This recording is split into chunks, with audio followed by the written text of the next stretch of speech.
evening, everyone, and welcome to Roy's Tie-Dye Sci-Fi Corner, episode number 195, Clash of the Titans, the classic 1981 fantasy film starring Ray Hamlin and also a whole list of other people that we will talk about once we get into the movie.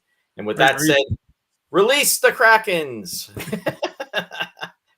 Are you thinking of Harry Hamlin? Is that who you're thinking of? Isn't that what I said? Are you conflating Ray Harryhausen and Harry Hamlin? Fresh out of the gates. See, the Krakens cracked me, Ross.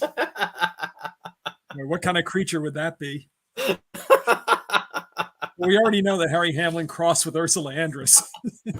So why not? Starring Harry Hamlin. There we go. Okay. Take two. That's okay. We'll edit that out later. This is going on the blooper reel. I just want to let you know right up front, your voice is not matching the movement of your lips here. It's like an Italian peplum movie. Oh, this is wonderful. We're you know what? We're gonna take a take. I'm actually gonna reboot the system and we're gonna start over. So, folks, stand by, and we will. You're gonna restart it. I'm gonna restart it. We're gonna do take two. We're gonna have to pretend we started the show again now. Yeah, we're gonna pretend. So nobody go anywhere. But we're gonna just do this. Are you gonna get locked out now because it's after your? Is it out of your window? Nah, we're still good. How's my voice? Is it in sync or it's not? It's not in sync. Your voice is fine. It just doesn't match your lips. Oh, so it's like I'm dubbed. Yeah, exactly. It's like watching a Hercules movie. Who dubbed me? That guy Roy Belquist? I shouldn't have said anything. I think we should just go with it. Oh my goodness! It'll probably straighten out. You know these things. Yeah. All right. Let's see, Russ. Why don't you do some talking? Let's see if you're in sync. You have my lips move. I'm never in sync. That's why I'm here. Oh, Spock. All right. Is anybody out there? Are you seeing? There's actually a lot of people out there tonight. So let's stay on and see what happens. All right, we're gonna do take two of this, Ross. Okay, this is just for the record. Okay, so there go the lights.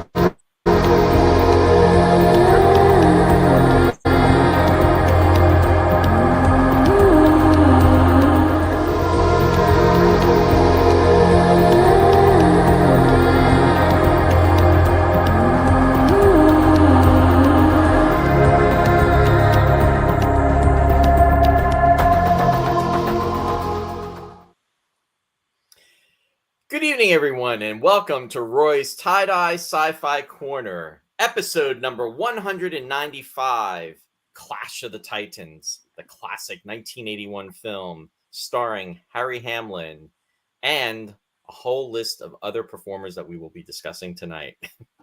With me to discuss this classic film is my friend, my co-host, the one and only, Mr. Ross Amico. Ross, welcome.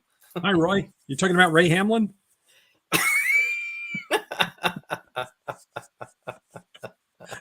Don't mess with me, Ross. Oh, boy, it's been a long week. Anyway, now, in all seriousness, folks, thanks for that. I was trying to correct the internet, but I don't know if that worked. Is it working better, Ross, or no? You can't correct the internet, Roy. You can't. No. Don't try to lecture the internet. All right. It won't be corrected. It won't be corrected. All right, let me try this. You're fine. See what the comments say. Maybe people are getting. Maybe your lips are moving in sync, and I'm just. Oh, you're frozen now. Maybe I'm frozen for everybody else. Maybe we're about to lose the connection. Maybe we did lose the connection. Well, the lights were flickering here for about 15 minutes before we went on the air. And forgive me if I'm talking over you, but I can't hear you. And I thought for sure there's going to be a power outage. Are you back? Did you hear any of that? No. Good. Are we good? Did anybody else? Am I in sync? You're in sync now. You're all caught up. Good. So you must have gone through a wormhole or something. I must have. Yeah. Anyway, hey, I want to welcome our viewers that are out there joining us and being very patient. And I see Urko 2005 is out there. Welcome. I'm still trying to figure out who that is, though. I'm not sure. I also see The Hague is out there. John, welcome. Martin is joining us from New York. Welcome, John. Great to see you out there. I also see that Colin is also out there.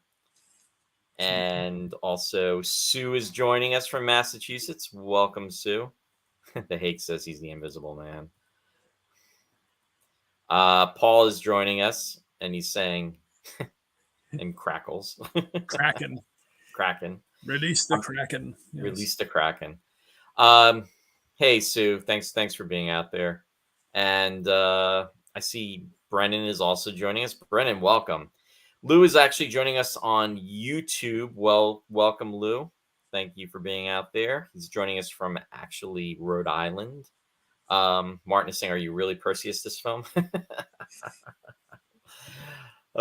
Take two. Yeah, I'm getting caught up. Mark is joining us, my friend from work. Mark, welcome. Thanks for being out there. Thanks for hanging in there. Thanks.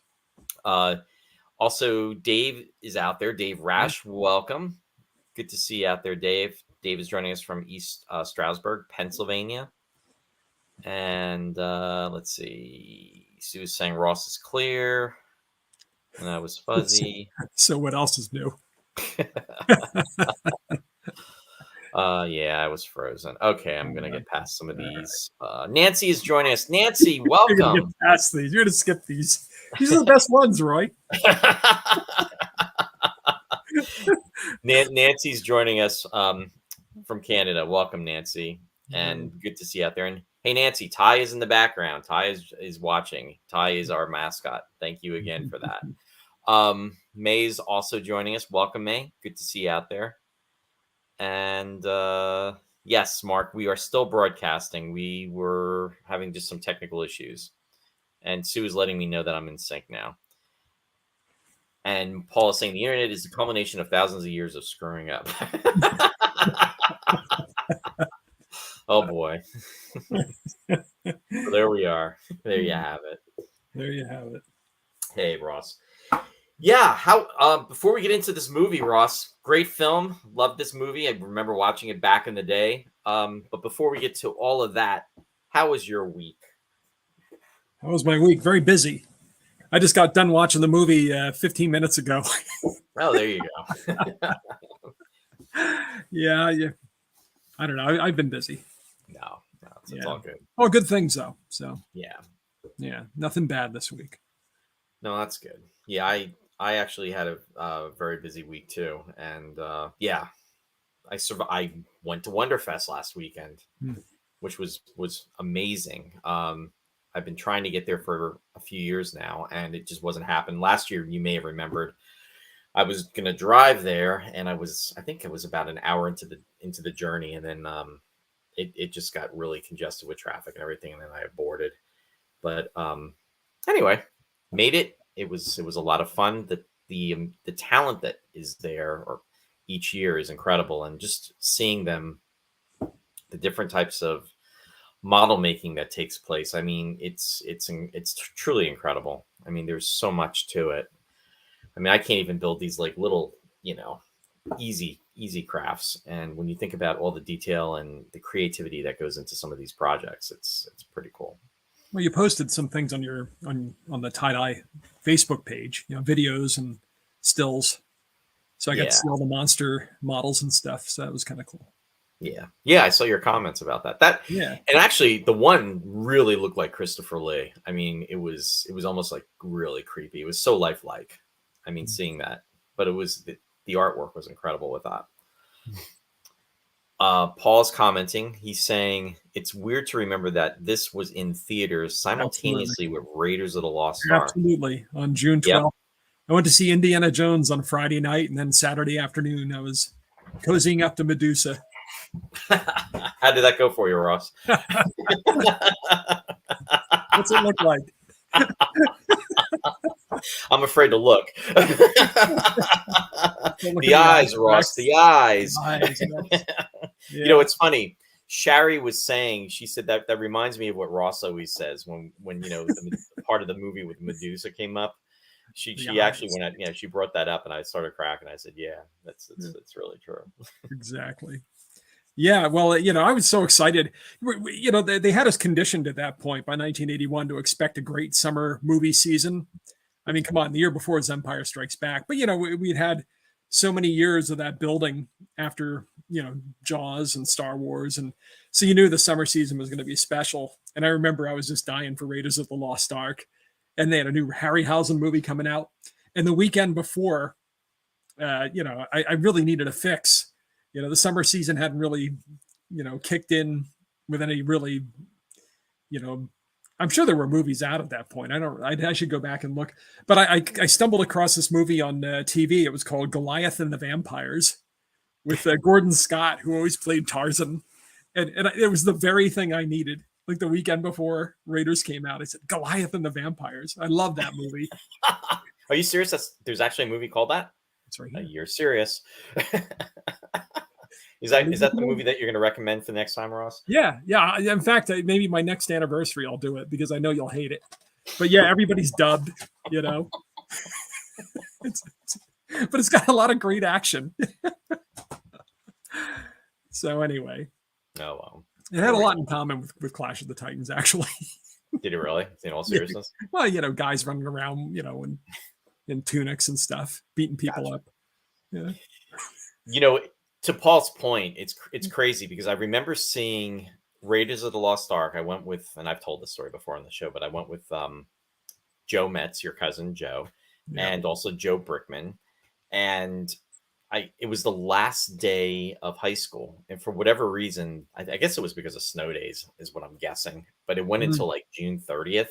And Joe even wrote in my freshman yearbook, because I think we were graduating from not graduating, but we were completing our freshman year of high school. And he wrote in the book about going to go see Raiders that night and looking forward to it. And now, fast forward, and it was like 42 years later, almost, to the day that, both movies were out, which is kind of really crazy. And I could swear that I saw Raiders with you guys, but I saw it on opening night. I know I saw it on June 12th, but you said you didn't see it on June 12th. No. I must have seen maybe, but you know what though? Believe it or not, and I promise not to start singing the theme song from The Greatest American Hero. Out of all the movies I've ever seen in the movie theater, Raiders, not a Star Trek film, but you would think Star Trek, Raiders of the Lost Ark was the movie that I saw the most in a movie theater. And that was a total of 11 times. And so it's quite possible that we saw Raiders, with Joe and, maybe some other people together. It's just that it wasn't an opening night. And I'm sure this is very fascinating to everybody watching right now. They love the digression, Ross. Speaking of navel gazing, did you notice that the Kraken had a little belly button? I did not. So that means the Kraken had a mom. Even the Kraken had a mom. Made me feel a little tenderly toward the Kraken. Towards the Kraken, yeah. There you go.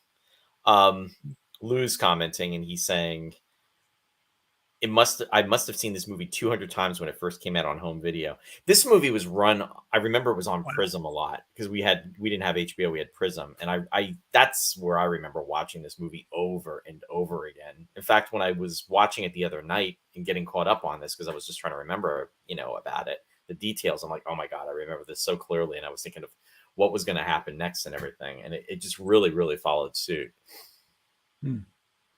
Nancy's commenting, saying, I'm trying to get there it goes. Christopher Lee was a great actor. Loved him. Yeah, definitely.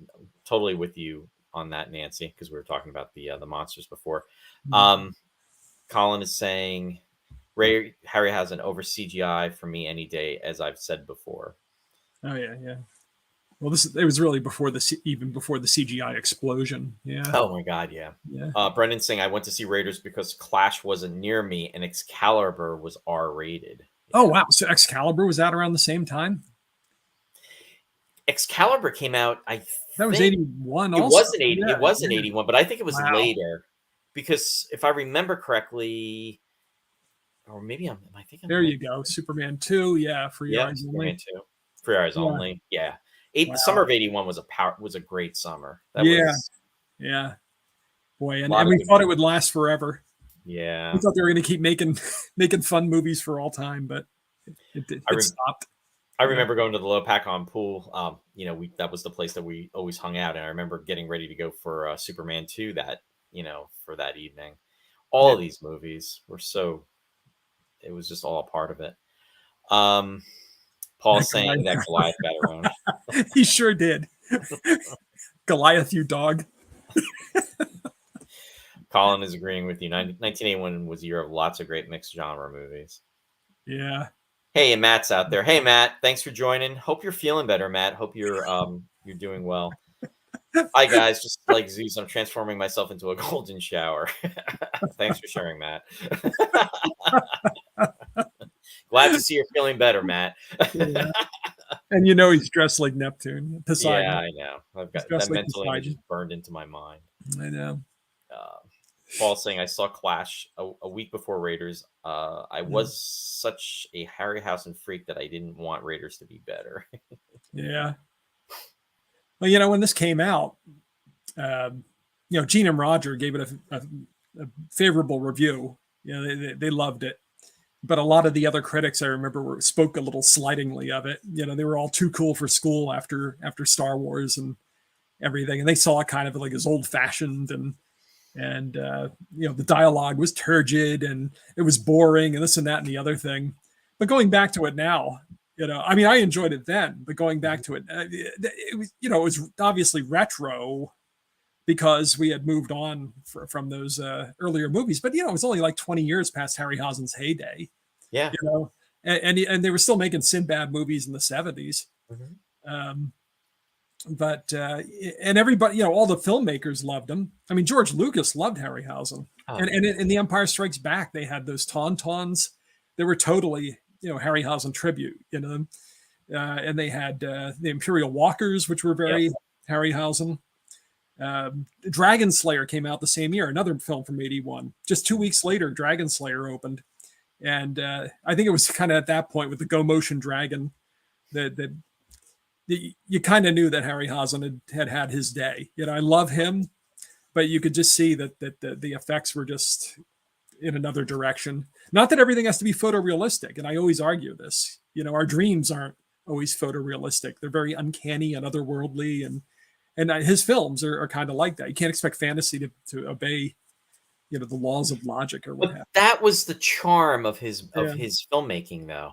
I mean, when you saw those creatures, it was his signature, and it didn't matter that it wasn't like something that we would deem as being, I'll say, normal. I mean, it was that element of stop motion that came through, but again, there was a charm about it, and it, you know, I mean, even with these vicious creatures and everything, and it was like when you were going to see one of his movies, and you knew that it was going to have these type of creatures or beings, so to speak, you looked forward to that. I mean, it was just something that was really special about it.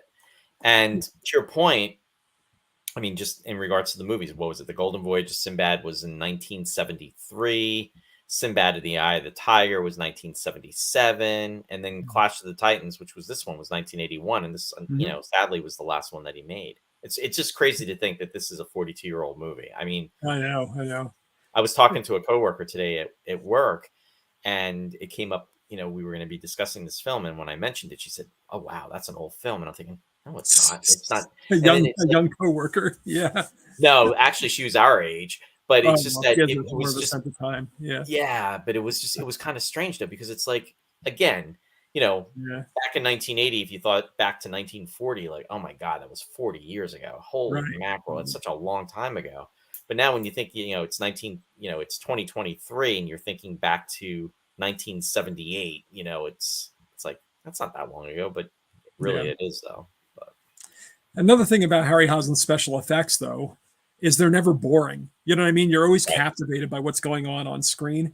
And how many of the effects that we see today can you say that? You know, you just kind of sit and you're watching the movie and the story such that it is you know, evolving or unraveling or whichever direction the story is going, but the effects just happen. You know what I mean? You're never really blown away by anything or captivated by anything anymore. At least I can't think of any. I think maybe the Dune movie, I was surprised by the recent Dune movie, but I'm very seldom, you know, conscious of anything. It's all just everything's background, even in the foreground for me anymore. It's just like glides over me. Nothing enthralls me, you know, with the movies. Yeah, you know what? That could actually be a discussion we could have. Just like What's on a wrong with separate. Ross? Yeah. No. I mean, seriously, on a separate show, we could actually analyze or discuss visual effects of movies just in general. I mean, we could do the whole realm. I think it would make for an interesting discussion Mm. and how it impacts different movies or television shows. I mean, it's a very there's a huge range for it, but I think it would make for an interesting discussion. So maybe I don't know, Mm. folks. What do you think? Let us know what your thoughts on. They already know what I'm going to say. They're bored. Half full or half empty, Ross. That's what I posted on my page on Sunday night. I guess you're going with the half empty. Ken Hutchins is out there, and And he's saying hi. He's saying I was just taking a post cigar nap. yeah, Ken was up in Princeton this week. We had coffee and cigars Coffee and cigars, but not necessarily in that order, or maybe it was. simultaneously. Yeah. Jeff Rubel's out there. Jeff is joining us from out west. Jeff, welcome. He's saying, "Hey guys, couldn't tell it had started." Yeah, we were having some tech issues, Jeff. No surprise there. Sparsidius is out there on the YouTube channel saying hello. Hey Ross, the Kraken's mother was Ceto, wife of Oceanus. Ah, Ah, that's interesting since he wasn't really part of Greek mythology. That must be the mythology constructed around Clash of the Titans. question, yeah. And yes, Colin, Porky's was a 1981 release as well. You're absolutely Oh my right. goodness. I actually have a funny story Yeah. about in regards to that, seeing that Oh, movie. okay. Martin's coming. So you watch this with Jason and the Argonauts as a double bill. Well, you know what? I noticed for the first time today, Harryhausen's not afraid to go totally ridiculous with the things turning into other things. Like when Calabos takes that trident and pokes into the sack containing Medusa's head, and Yep. the blood drops on the ground, and then for totally indiscriminate, it's like maggots, and then you have scorpions, giant scorpions that grow out of it. Makes no sense. But in Jason and the Argonauts, it's the same thing. They have the teeth of the Hydra, and they throw it on the ground, and it turns into the skeletons. Skeletons. Because for years, it's like, I always talk about that scene in Willow where they have the Ebersisk, that serpent or whatever it is. Mm. And what it is a troll, and they kill the troll, and his brain falls into the water, is what it is, and the water starts bubbling, and this Ebersisk blossoms out of it. It's like such a tribute to Harryhausen. And before, I just thought it was like bad free association. It's like, no, Harryhausen does this all the time. You never know what's going to morph. Yeah, it's just, wait a minute, I'm going to animate something with, let's see, it'll have 6 legs because I don't feel like animating 8 legs. And and it'll look like the Emer. And it'll grow out of somebody's teeth. But anyway. Paul also commented, he's saying, Go Motion was just stop motion with vibrating motors attached to the models to produce motion blur. Right. And Jeff Rubel's commenting, just saw Dragon Slayer again the other day. Didn't quite know what it wanted to be as a Disney film, but the stop go motion was great. I agree. That dragon is still the one to beat for me. Yeah. And the Hague is saying some don't live in a time vacuum like us. This is true. Sue's saying, I am never bored watching this show, Ross. Oh, good. So we're like Harryhausen special effects. Wow, that's a reach. Can't look away. Yeah. Hey, I see Mary Kay is out there. Mary, welcome. Thanks for joining us tonight. We are talking about Clash of the Titans. And Colin just posted a link. And it's no great short video of some of Harryhausen's models at an exhibition in Scotland in 2021. Thanks for posting that. Appreciate it. And Mark is saying an FX show would be a very good idea. Digging into it would be fascinating. Okay, thanks, Mark. Appreciate that. See, Ross, there is interest. Oh, well, there you go. The Gorgon blood turns into giant scorpions. I don't remember that. I was going to dig out my Kraken Awakes. Well, the Kraken is in Norwegian mythology, it's like the giant squid. It's a Nordic thing also. Yeah. The Scandinavian. So Yeah, but it is totally unrelated to Greek mythology, and they do take a lot of liberties, which is why I just assumed that the scorpions emerging from the Gorgon blood was also an invention, because you got the Kraken, you got Calibos, and you got Bubo. It's like, what? But yeah, Edith Hamilton was always and I was never really satisfied with those things. She was I guess, an educator, first of all.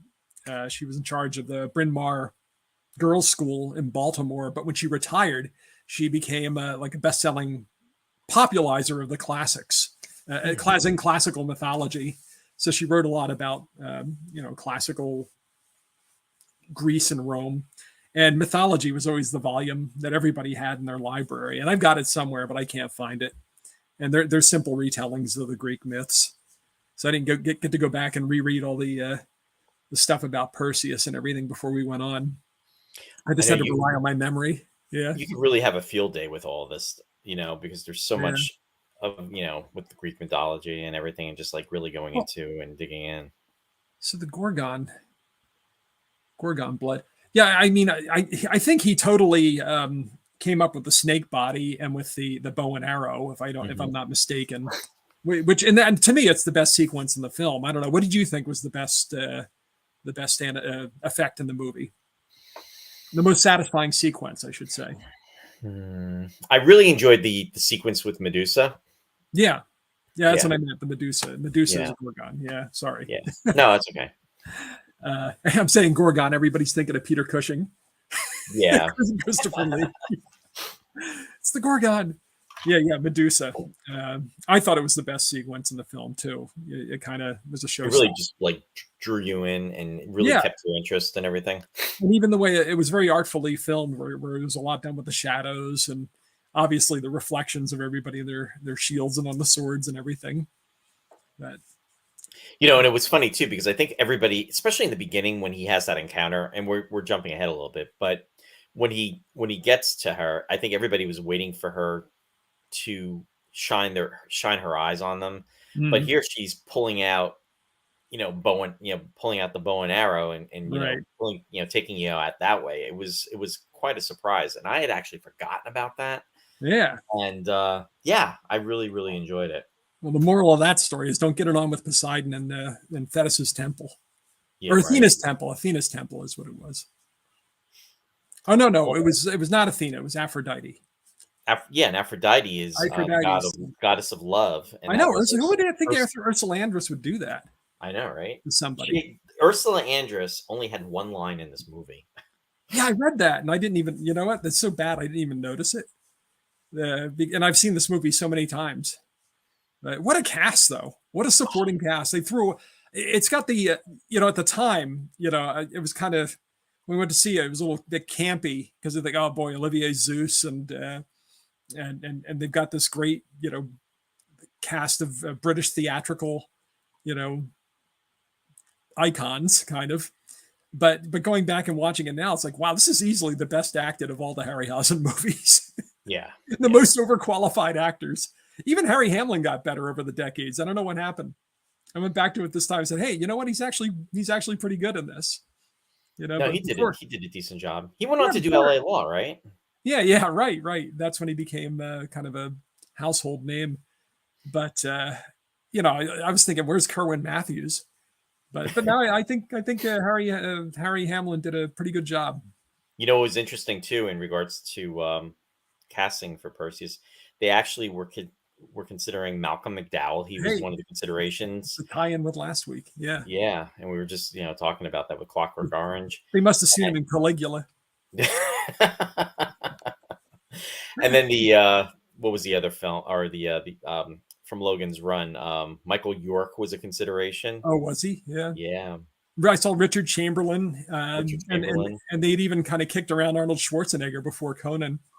But Charles Schneer, the producer, didn't want to go like the Peplum route. He didn't want them to be bodybuilders. He wanted them to be like lithe and quick-witted. He didn't want it to be brawn. He wanted it to be brains over brawn kind of thing. Speaking of Conan, I believe Conan came out in, it was either 81 or 82, but I think it was 81. Oh, it was 82? Yeah. So Conan the Barbarian. Yeah, so it would have beat it by a year. But it kind of there was kind of a revival of sword and sorcery movies in this era, as everybody knows. I'm not saying anything that's that nobody knows that lived through it, but yeah, I mean the ones that were big and made it into theaters that we all know about, like Clash of the Titans and Conan the Barbarian and what have you. But there were so many that were basically, we discovered them on cable or VHS. Right. But that was the era. I mean, It was the era. Yeah. Nancy commented. Nancy saying a special effects show would be great. Evolution of CG. What? Awesome. Thanks, Nancy, for your week. comment. Brendan saying Bo Derek must not have been available. Yeah, probably not. Especially with Ursula Andress being in the film. Oh, Ursula Andress. Because they were both married to John Derek. Oh, were they? Oh, well, yes. There you go. Yeah. Well, you do know that she and Hamlin hooked up in this movie. Yes, and they had a child together. They had a child together. They were together for about 4 years. Yeah. I actually forgot about that when I was right. when I was digging back into the movie. I came across that and I was like, "Oh my god, how did I forget that?" There's like a 16-year difference between them. Yeah. Was that what it was? 16? That many? Yeah. So totally hot. Yep. Mark is saying, whatever happened to the actress who played Andromeda?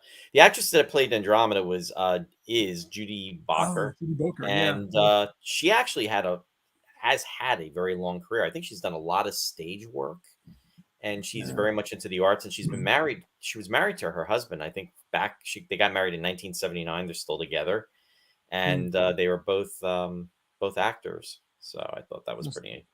She was in Zeffirelli's Brother, Sun, Sister, Moon, but that was before this. And she was also Mina Harker in Dracula with Louis Jourdan. Oh, okay. Yeah. I did not realize that. So she did a few other things. I don't remember if they were before. I think those may have been before this though. But she's done some other things. She also was in Black. Yes, Colin. She was in Black Beauty, the Black Beauty series in the UK. Mm-hmm. And interesting enough, and this is where probably the Space 1999 connection will come into. Stacey Doring, who was in the episode of The Exiles, was also in the television series The Black Beauty. But I'm not sure if it's the same series. I believe it is. And I'm sure the folks out there will be able to let me know on that. Jack is saying it came out during the height of Dungeons and Dragons era. Yeah, you're absolutely right about that, Jack. In fact, Ross and I have a mutual friend, Mark Piggott, that used to do Dungeons and Dragons. And yeah. Matt remembers Mark Piggott. Yeah. Yeah. But anyway, Jeff Rubel's commenting saying it's funny how much this 81 film does feel like an early 70s throwback. You know, one thing too is even when the credits come up and they're going through everything and they announce it's Clash of the Titans, to me it almost felt like an old 1950s movie. Just the way the lettering was really big, it was very grand with the music. It just kind of had that feel. But it's definitely I think they were kind of going for that. Yeah. Yeah. I thought it worked. Yeah. And it, and I the director, that Desmond, what was his name? Desmond Ryan, Desmond Davis. Mm-hmm. Yeah. You know, he did a lot of television work, but I mean, he worked with some big names. He worked with John Huston. He was the guy who did the clapperboard on the African Queen. Oh, okay. Like Take Two, that guy. And he also worked with John Huston on Freud, which is a movie he did later. But mostly he worked with Tony Richardson, the guy who did Tom Jones. Oh, he did Loneliness of the Long Distance Runner and what was the other one he did? Oh, Taste of Honey from that era. But he was not the clapperboard guy anymore. He was a camera operator. So he had lots of hand-on experience behind the scenes making movies. But as a director, he did a lot of TV, and this is really what he's remembered for. So it's not like, it's not like Harryhausen's movies are best known for the director, because he needs somebody like that, because he steps in and he, people basically follow whatever he wants to do with his ideas, his shot. He's directing the movie, even though they have another director. Right. So they didn't have anything stylish. It wasn't like Ben-Hur where you'd have like William Wyler or whatever, but it did have kind of the feeling of a 1950s movie. Yeah, it had that. It definitely had that tone to it. Yeah. Martin's asking, wasn't Medusa one of several Gorgon sisters? Yeah. Yeah. Yeah, I wasn't sure about that. The Gorgons. And in this, we had the Styrian witches.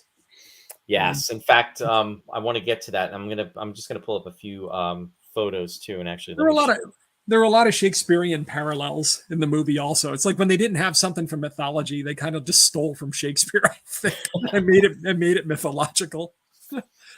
But yeah, one of the Stygian witches was, or Styrian witches. Was that what it was? Stygian or Styrian? Styrian, I think, right? Styrian witches. Flora Robson. Yes. And she was, she was an old Vic actor, stage actor before she went to the movies. But, in the 1930s, she was big at the old Vic. And then she went to Hollywood and she was in the Seahawk with Errol Flynn. She played Queen Elizabeth. And she was in Wuthering Heights, the old one with Olivier and Merle Oberon. She played Nellie Dean, the housekeeper in Wuthering Heights. So she was around for a long time. I think almost everybody in this movie can draw a direct line to Olivier. They all worked with Olivier before. The majority of them did. That, in fact, Harry Hamlin really wanted to work with him in this, and Olivier was not doing well during the filming of this movie. He was really hurting. He was in a bad way, and I think he was almost embarrassed by doing this film. But and there's a quote out there, where he just indicated it was a paycheck, so more or less. That's what. That's what I thought when I saw it back in '81. But I go back and I watch it now, and I say, this is the guy who did Henry V. He's fabulous. Yeah, he delivers all of his lines with such conviction, like it is Shakespeare, even though it's just even though it's Maggie Smith's husband wrote the screenplay. But he also wrote the screenplay for Jason and the Argonauts. So, Maggie Smith's husband, Beverly. Yeah. I can't think of the last name. Yeah, what is his name? Oh my goodness, I'm slipping on that. Beverly. I had it written down somewhere. Terrible. Yeah, this is the way it is. Here it is. Beverly Cross is the guy's name. Thank you. Yeah, I just didn't box it in or highlight it in any way. He also did the screenplay for The Long Ships, which it's a movie. It's a Viking movie with Richard Widmark and Russ Tamblyn as brothers, if you can believe it. And who did they team up with? Sidney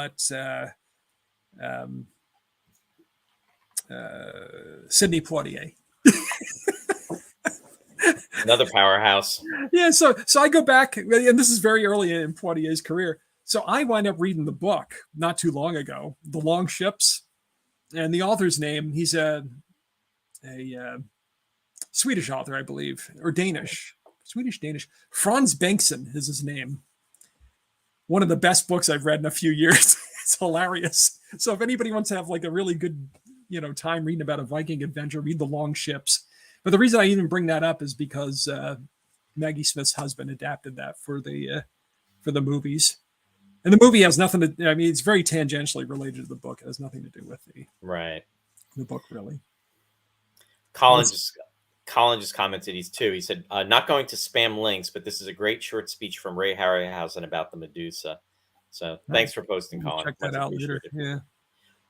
Hey, Sherry's out there. She's saying, hey guys, just tuned in, walking dogs in Easton, PA. Is there a shower scene in this one? Lots of laughs. There's a bath scene. It's my favorite scene in the movie. And you know what I mean, guys. I don't know. Who said that? So canceled. But here come no the suits, showers. Ross. Here come the suits. Yeah. Were there any other shower scenes in the movie that I missed? No, just there was rain in a scene, wasn't there, or something? Yeah. Whatever. Jeff Rubel saying, just looking at some screenshots from Clash. Remember the mechanical owl? It shows up again in the Sam Worthington version. Worthington, yeah. There was a cameo by Bubo. Yeah, I thought we weren't going to bring up the remake. but No, we're not. We're not going there. you know what? I wouldn't have seen it except I saw it with my uncle at his house. He's a sci-fi guy. Oh, you saw that movie? Yeah, I watched. Well, I watched it on his big screen TV, Oh, okay. There you go. and yeah, it's pretty much as bad as you would expect, That's or as forgettable as you would. Forgettable is a lot more. It was pretty bad. Yeah, there you go. Okay. It was all CG, and they didn't really. I mean, they did some things. They did revive some things from this one and redo them. And you know what's interesting too, though, Ross? I didn't even realize there was a remake. I found out that there was a remake when I was researching on this film, the original. Yeah. And as I was digging through, I was like, wow. And again, sometimes things should just be left alone. I mean, and especially in regards to Ray Harryhausen, I don't know. I just, yeah. Yeah. It was depressing because they got Liam Neeson as Zeus, and they had powerful actor, and they had Ray Fiennes as Hades. Yep. And the fact that they couldn't do anything with it was just depressing. It's just like, talk about a paycheck. There's a paycheck. But in regards to this cast, I mean, you have Harry Hamlin. Harry Hamlin is what, 71 now? So he was probably like about what, 27, 28 when he did this film, I'm guessing. Yeah. Apparently they filmed it in 79. Yeah. I guess it had a long post-production because they had to do the effects. So what? That's literally, 44 years ago. So he would have been, 27 years old. Judi Bowker, Burgess Meredith. I mean, Maggie Smith. That guy had a heck of a career too. Yeah. He was doing movies in the 30s. Yeah. Claire Bloom. She's another very talented stage and film actress. Maggie Smith has won just about every award you can think of. Yeah. Including 2 Academy Awards. And she just doesn't stop. No, she's still going. She's still going. Yeah. And actually and then of course Lawrence Olivier is Zeus.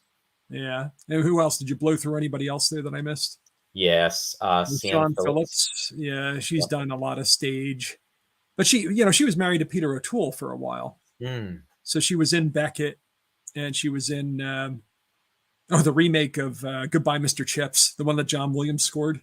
Okay. Oh, there you go. Songs with songs. I think like Leslie Bracus may have done the songs with him. I can't remember. Yeah, but it sounds about right. I don't know. But she was in those movies with Peter O'Toole. But she's done a lot of stage stuff. Oh, and she was in I, Claudius. Oh, okay. You can't be a British actor without having been in I, Claudius, right. Of course. So, yeah. And what else? Anything else? What else did I jot down for her that popped out? Oh, I'm sorry to say she was in one of the Ewok specials. She was in the Battle for Endor, which I did not see, and she was in David Lynch's Dune. Okay, well that's okay. Yeah. There's redemption. Oh, is that redemption? Yeah. Yeah, from the Ewoks, and of course Laurence Olivier, who's credits are endless. Yeah, he's widely regarded as the greatest classical actor of the 20th century. And you got him in Clash of the Titans. You know what, though? I mean, look at his performance here versus the performance of where he was Von Helsing in Dracula. How frail he was, and how he just seemed so underpowered. And that was a few years before this. Yeah. Was that 78 or something? Yes. 79, I can't remember.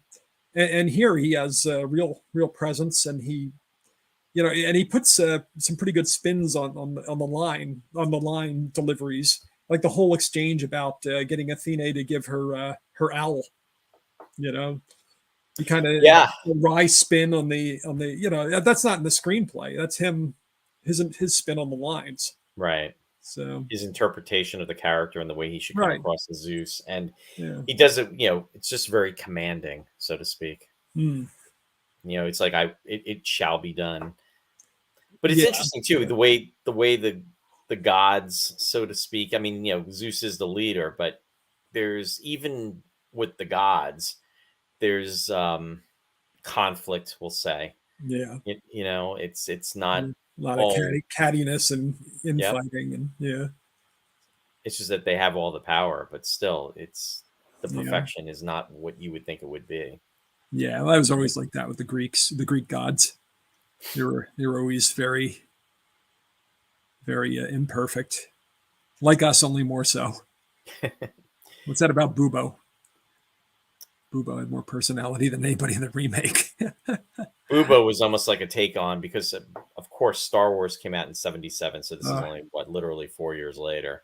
Yeah. So, I hate to say it, but he was my least favorite part of Clash of the Titans. You know, it was the curse of the cute robot, you know. Well, yeah, but they didn't overdo it, so they didn't overdo it. It was just enough to put it out there for the kids to like and everything. Yeah, but why do they pander to the kids like that? And then they, right after that, they put a scene in for Dad when Judi Bowker gets out of the bath. I mean, there literally is one where Bubo's doing his thing, and the next shot is like, oh, okay. So Dad wakes up. It's like, okay, this is for you, Dad. Sorry about the owl. Here's some shots of from the movie, and then there's Maggie Smith. Mm-hmm. Yeah, she had to play the villain. Yeah. So. And she couldn't get her way.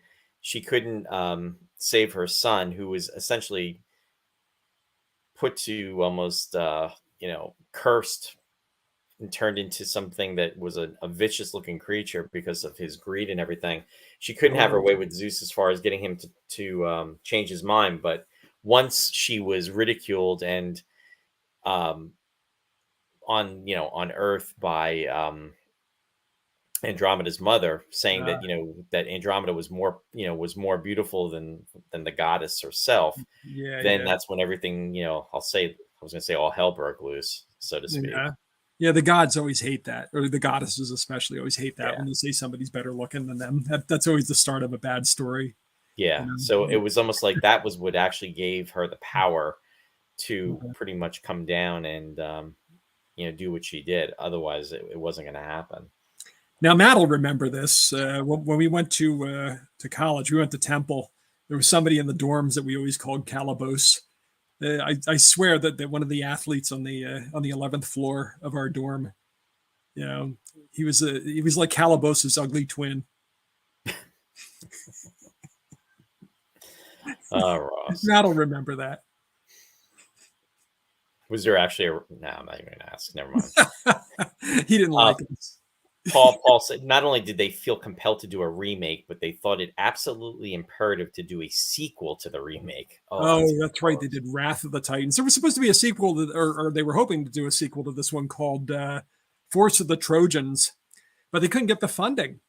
I wonder so why. It kind of sent Harryhausen into like an early retirement. Yeah, Matt remembers. I know you do, Matt. Yeah. Martin is commenting. Think about Apollo from Star Trek, the original series. He was vain. Well, this is true. Good, very good point. Yeah. In fact, hang on, we'll get to that too. Just going through the photos. Yeah, and then the witches. I love that whole thing. My eye, give us back the eye. Yeah, I think I finally figured out because she's unrecognizable in the film, but I think she's the one on the right with the witches, just from her voice. But they were distorting their voices, but she sounded like Flora Robeson. So I think that was but in any case, and there's Sean Phillips on the left as Cassiopeia. Cassiopeia? Wasn't it? I said Cassiopeia or Cassiopeia? Cassiopeia. I know, I'm just kidding. So what? Okay, here's something that Shari and I go back and forth with. So I'm going to put. I don't know how they say it in Greece. So yeah, go ahead. Is it Cassiopeia or is it Cassiopeia? I say Cassiopeia, but you know what? We all try to be correct, or some people try to. But no matter if you're a native English speaker, an American English speaker, you're never going to say it the way they say it in Greece anyway. So what's the difference? Okay, Colin. Colin is saying Cassie. Yeah, like one time I remember everybody says Prometheus. Yep. And I remember one time as a radio announcer, I announced the overture to The Creatures of Prometheus by Beethoven. Some guy called me up, believe it or not, and says, it's pronounced Prometheus. And he hangs up on me. It's like, okay, but that's what you get if we're living on a planet with other humans. There you go. Somebody will As always have opposed- something to say. And there you go too. And the mechanical owl, Bubo. Yeah. Bubo, and Pegasus. Pegasus, who didn't Pegasus spring from the head of Medusa. Medusa? Yeah, Yep. and then that's what I thought. Yeah, Yep. you see, anything can happen in the myths. Hey, and speaking of which, let me see here. Just going through the creatures of Paul's commenting. The creatures of Prometheus just sounds wrong. Well, Paul, if I had caller ID, I would have written down his number and passed it on to you. Oh, boy. Of course, that was about it was over 20 years ago. So Linda's joining us from Canada. Hey, Linda, thanks for being out there. She said lots of laughs, Prometheus. Prometheus. Yeah, it's funny. You never forget a call like that, too. Yeah. There are a lot of calls I'll never forget. Yeah, Prometheus. Prometheus. Yeah, you got it, Jack. That's what I was going for. Cassiopeia. Right. From Right. Galactica. You hear Dirk Benedict saying it. Yeah. Yeah, exactly.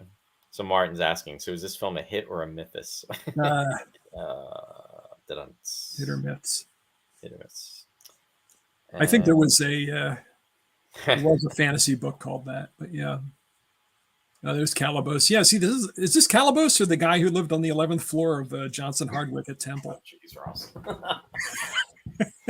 It's hard to say. That's how he always looked at us. Do you remember the Battlestar Galactica? Not Battlestar Galactica. What am I saying? Buck Rogers episode where they had the was it the Tribor? I was going to say I don't, but you know what? Yeah, you saying that, it's somewhere in the back of my head.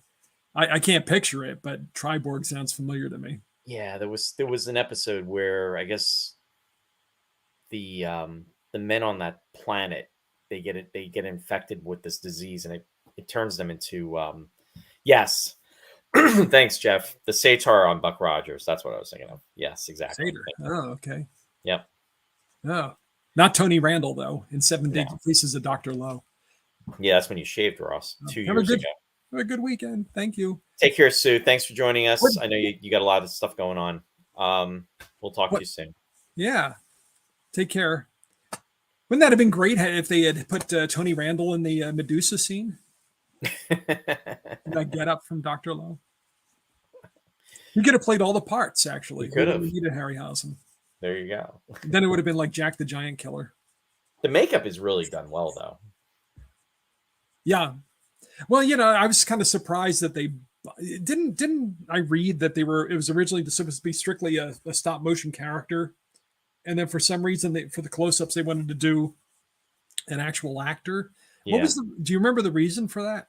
I don't, but I do remember reading that. Because it is kind of weird going from the stop motion to the live action, the stop motion, live action.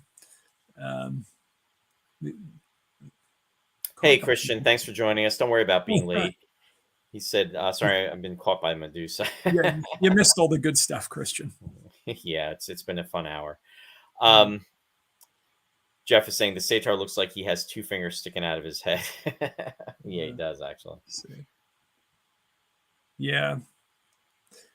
There's all kinds of stuff I could just go into with this. What camaraderie? There you go. Camaraderie. Melinda's commenting. She's saying, on my YouTube feed, I guess the algorithmics now think I would be willing to pay to view Wrath of the Titans. Oh, you don't even want to see my Amazon recommendations or what have you, or what turns up in my email account. Yeah. Oh, I can only imagine. Thanks, Roy. No problem. That's the camaraderie going on, Ross. Oh boy. Well, apparently they tried to do the whole Kenner toy things. I'm sure the Hague probably has some of these. I'm sure he does. They had action figures for this. Well, considering what happened with Star Wars, and I think wasn't Kenner behind it too? Oh yeah, absolutely. That's why I mentioned Kenner. Yeah. Yeah. So there was a series small run. It wasn't one of those things where they started doing with Star Wars. You started to get every character in the cantina and what have you. Yeah. Brendan saying, I think there was criticism that the stop motion effects looked too phony for close-up Calibus, so they redid him. Yeah, but they do close-ups of everybody else. So, yeah, I don't know. Do you remember the calendar? Not the calendar, the poster. The poster for it. I said calendar because these guys did so many of the calendars. Remember the brothers Hildenbrandt? Yes, I do. Yeah. They did the original Star Wars release poster. Of course, yep. And they did all the Tolkien calendars. They were everywhere in the 70s. Yeah. And 80s too. I gather one of them's still alive. Here's some effects shots. But that was something else that kind of made me nostalgic looking at some of their old work. Because they were everywhere, the Hildenbrandts. Yeah. Yes, they were. They were always turning up. Medusa.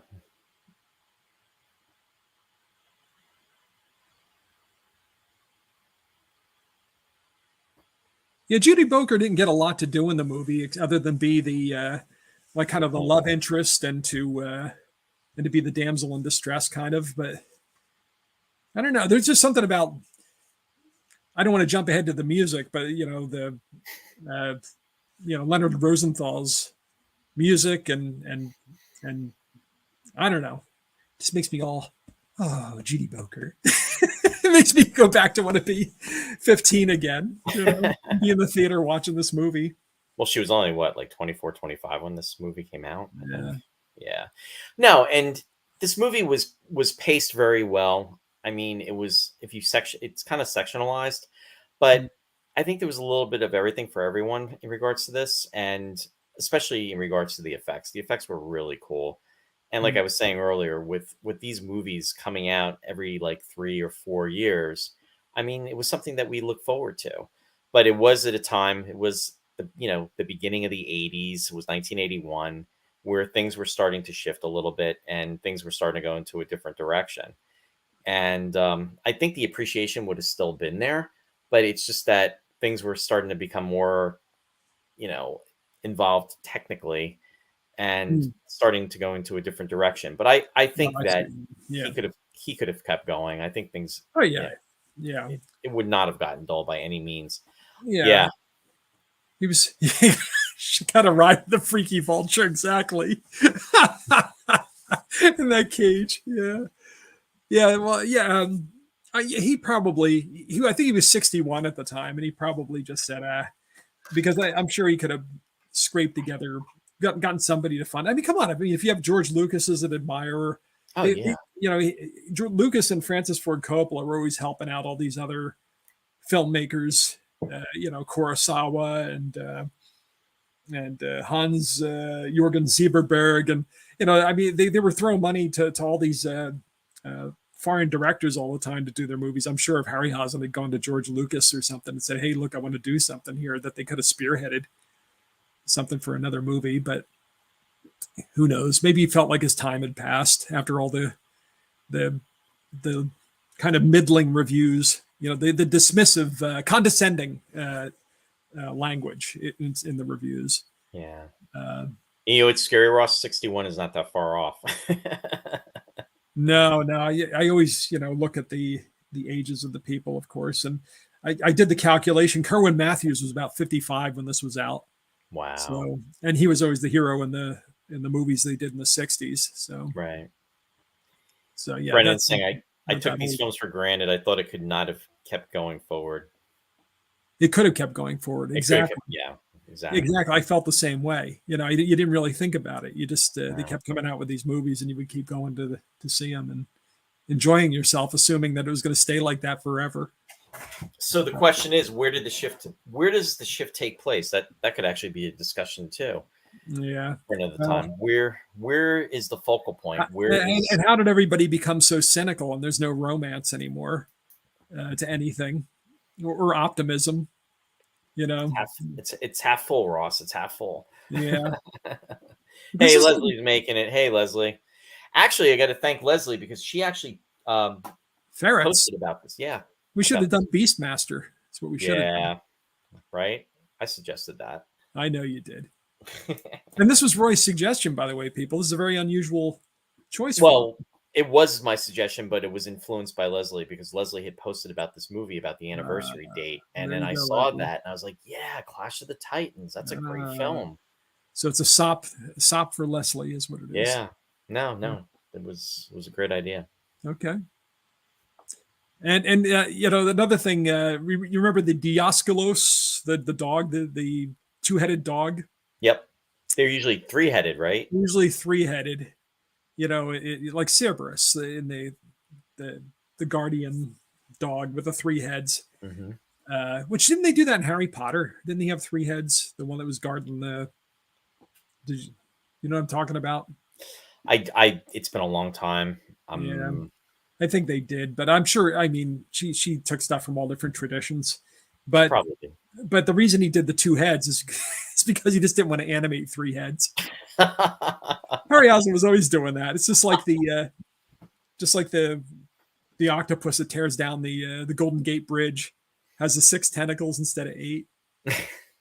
Well, he always tells a story about how when he was animating the skeletons in Jason and the Argonauts during that final fight, that the phone rang and he walked away and picked up the phone and he came back and he couldn't remember like which way everybody's arms were moving. So yeah, he probably tried to keep it simple for the most part. You're probably right. Orca. We already covered Orca. Yeah, see that? You give her an inch, Roy. Yeah. Well, we watched Orca, and then our co-host bailed on us. Yeah. So there we go. There we go. Roy's not committing. He doesn't know what I'm talking about. I know what you're talking about. Yeah, there was a 3-headed dog, right? Yeah. Mickey Mouse, exactly. A lot of the cartoon characters have the 3 fingers. Right. Christian is saying Orca was on Blu-ray last year. You got it. There you go. First Men in the Moon, Harryhausen didn't want to animate 100 Selenites, so they hired kids to play them. Well, that really happened with it wasn't Harryhausen, but you could tell they wanted it to be, and I think they might have been trying to get him to do it, but he backed out. What was it, Jack the Giant Killer with Kerwin Matthews? Because Kerwin Matthews had done Seventh Voyage of Sinbad, he did 3 Worlds of Gulliver, and he was like kind of this swashbuckling Harryhausen hero. And then Jack the Giant Killer, there's almost no stop motion. There are a few stop motion scenes, but a lot of it's just bad effects trying to cover for the fact that they didn't do stop motion. And that's that sounds like the solution that they would have come up with for Jack the Giant Killer. Like, get some kids in a suit. Right. That'll be our creature.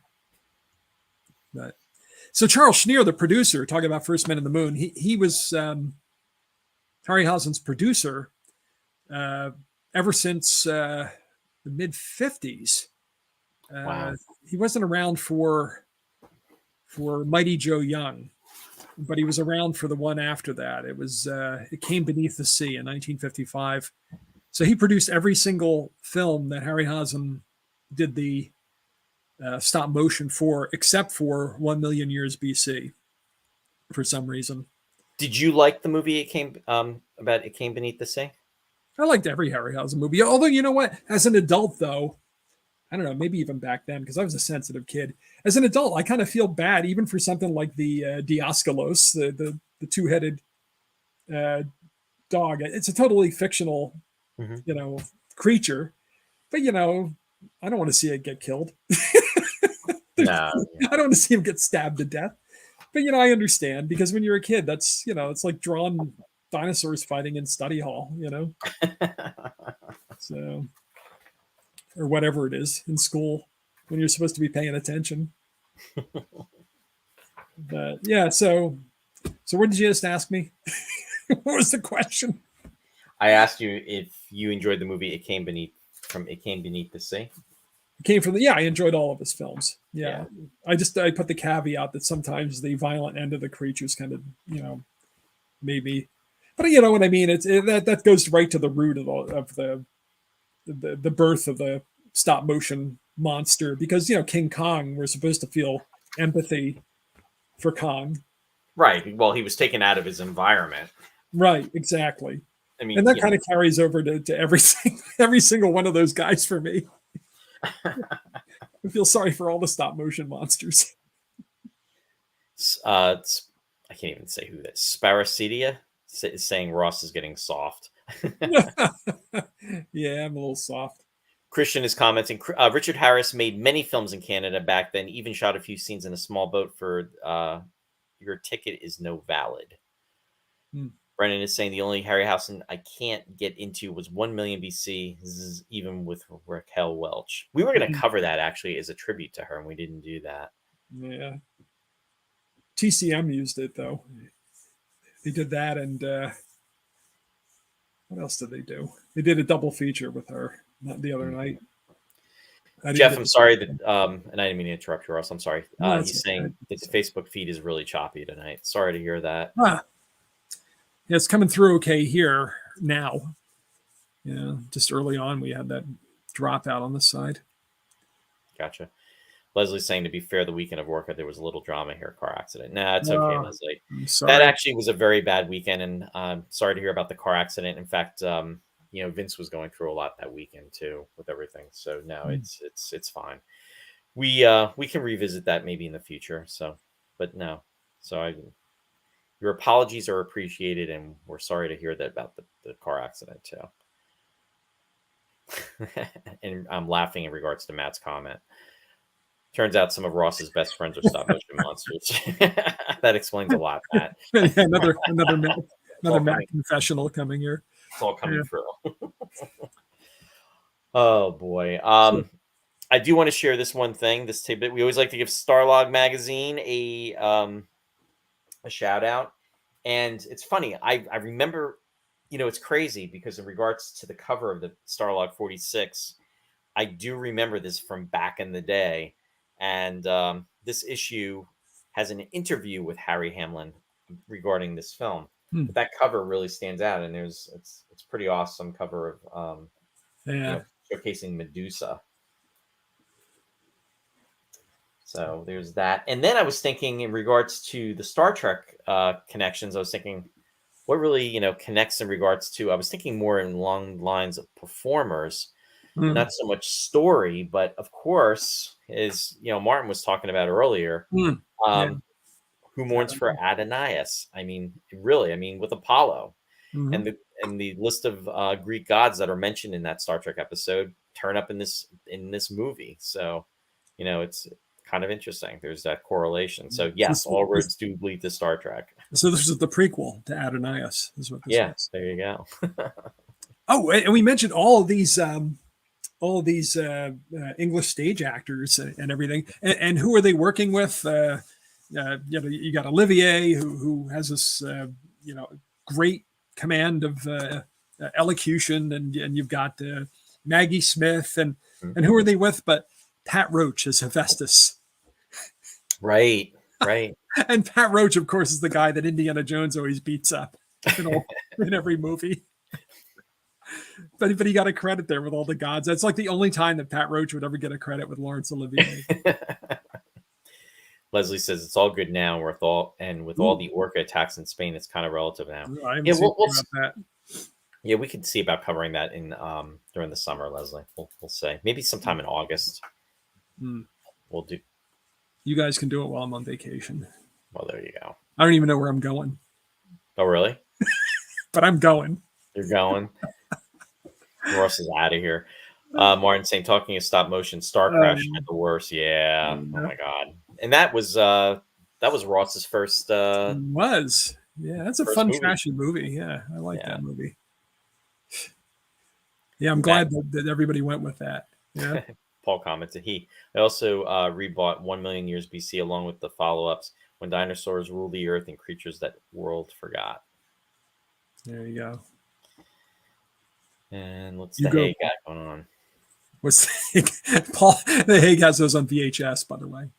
Going for a Scotch run. Listening to you guys in the car. Oh boy. No boy. Drive responsibly, John. Yeah, be safe, John. Be safe. Yeah. Brendan saying Orca had great music. Yeah, Ennio Morricone. Christian, was Pat Roach in Space 99 Roy Mission of the Darians? I don't think he was, Christian. He could have been, but I don't recall him being in Space 1999. I'll look into that later, though. Oh, he was in Clockwork Orange. I'll have Was to he? watch for him next. He was one of the bouncers at the milk bar. Oh, jeez. Yeah. So I've got to watch for him next time. Apparently he's in Barry Lyndon too. So next time I watch the Kubrick, I'm going to have to look out for Pat Roach. Yeah, I don't think Pat Roach. He actually passed away in 2004. He's almost been gone for close to 20 years. Mm-hmm. But he was General Kale in Willow. Mm. Oh, May's commenting. May saying one of my favorite soundtracks of all time. Which one? Clockwork Orange or Clash of the Titans? I'm assuming she's saying Clash of the Titans, but let us know, May. Oh, Linda wants us to do 1 million BC. Oh, okay. Okay. Well, can we make it like what do they call it? Like a cosplay? A cosplay. Should we do that? I'll dress like a pterodactyl. Oh, there you go. A pterodactyl. I'm having flashbacks of 40 years ago, Ross. Yeah, we made a movie called The Pterodactyls with Matt, as a matter of fact. With Matt, yeah. Downtown Easton. It was in October. No. Was it November? It was either October or November of 1983. God.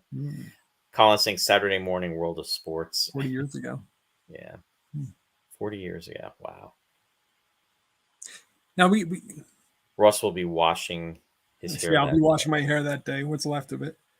Yeah.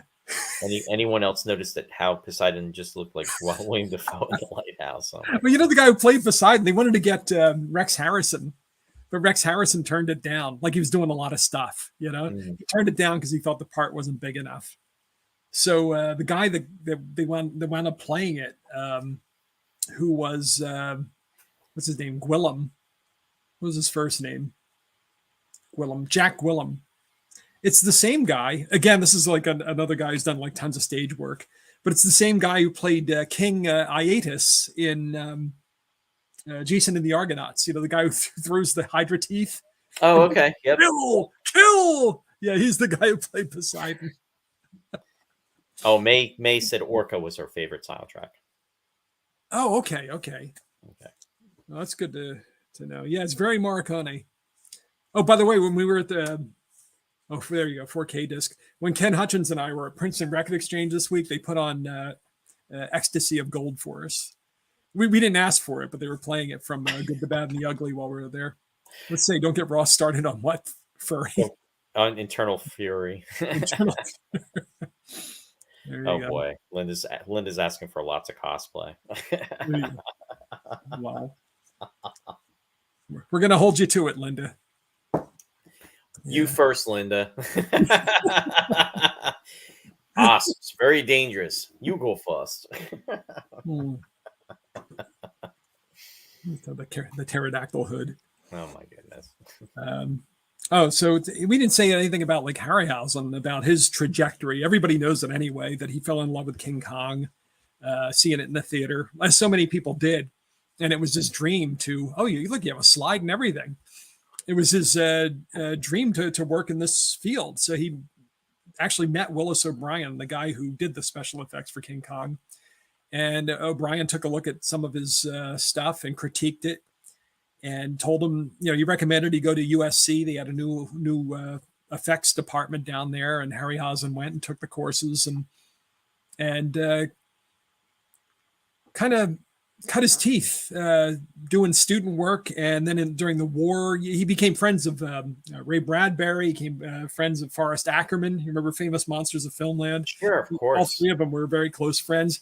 During the war, he fell in with Frank Capra and Dmitri Tiomkin, the composer, and Dr. Seuss, Theodore Geisel.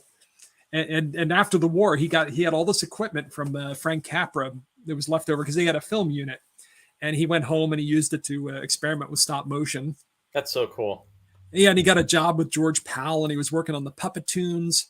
Mm-hmm. And he reunited with Willis O'Brien. What's that? I forgot about the Puppetoons. Yeah, he worked on those. Yeah. But when he was messing around with his own stuff, he was doing these fairy tales. They were kind of, I don't know. I remember there was like Three Little Pigs and things of that sort that he had done, because some of them were left incomplete. And late in life, after he retired, he kind of supervised some assistants, and they completed some of these things. I remember they had them on TCM at some point. I don't know if they're available for purchase now. Presumably they are. But he and O'Brien reunited, and he was hired to work on Mighty Joe Young.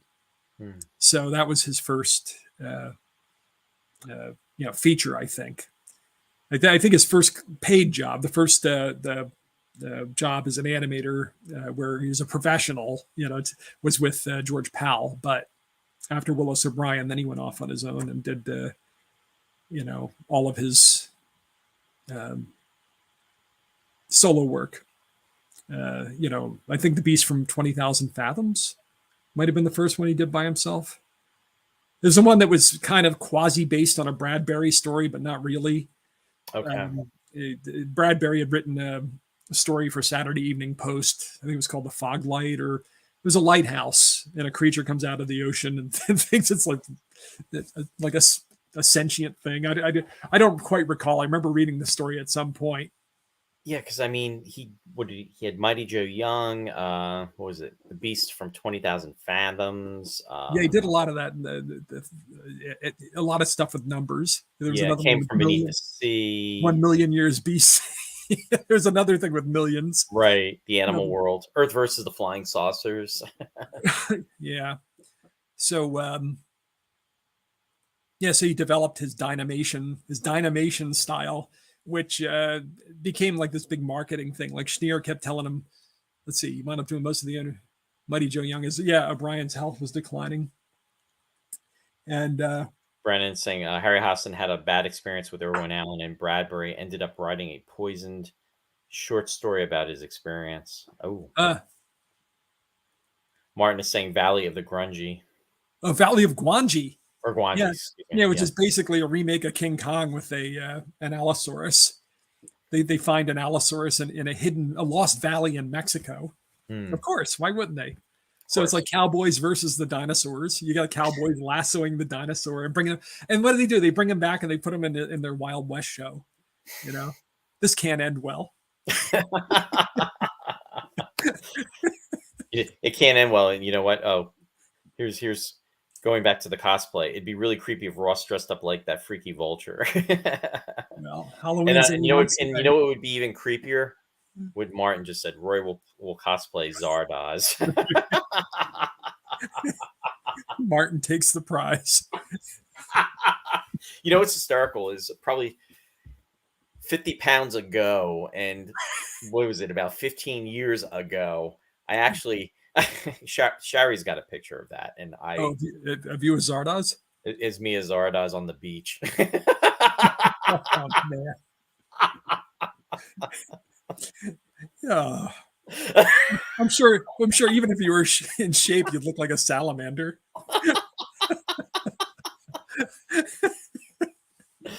Oh God. Keep that photo 50 pounds lighter.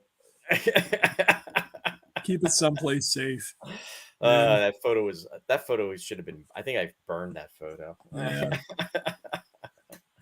Oh goodness. Hey Warren's out there. Thanks for joining us, Warren. Made it just in time. Sorry for being late. Hello all. Good to see you out there. Thanks for joining us. The Hague, what is the Hague saying? James Franciscus taking on dinosaurs instead of apes. Right. For Gwangi. And Jerome Moras did the music. The guy did the Big Country. So it's like all this cowboy music in the movie. Please God, no. TMI, Roy Dots. It's been a long week. I gotta laugh.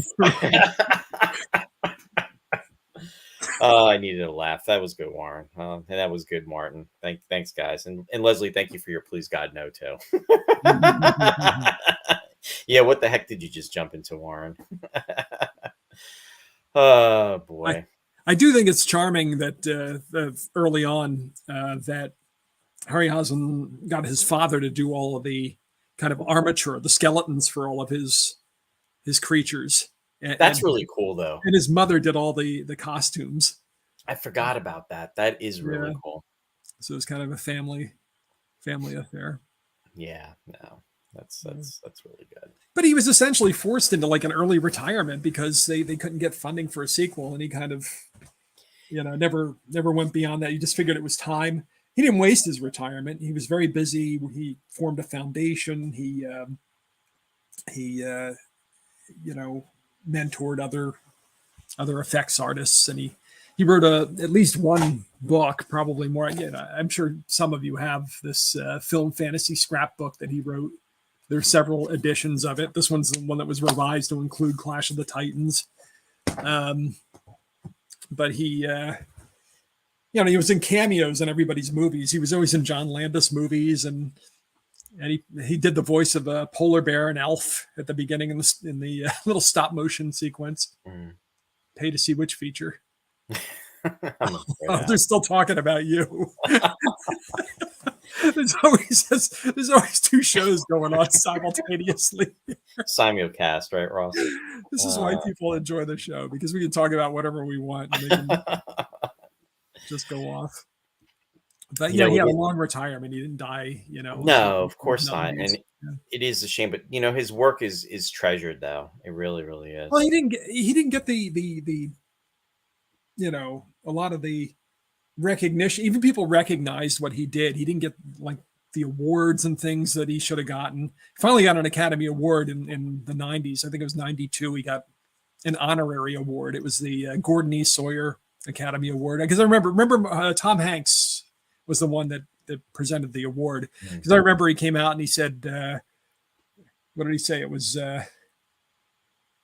what are the two movies he picked out? It was like Casablanca, Citizen Kane. I say Jason and the Argonauts is the greatest film ever made, or something like that. Oh, and right. That's how he kind of led into it. And I think Bradbury was there too when they awarded it. Yeah, to Harryhausen. And that's back when they still broadcast the honorary awards and the Lifetime Achievement Awards. You don't get to see them now.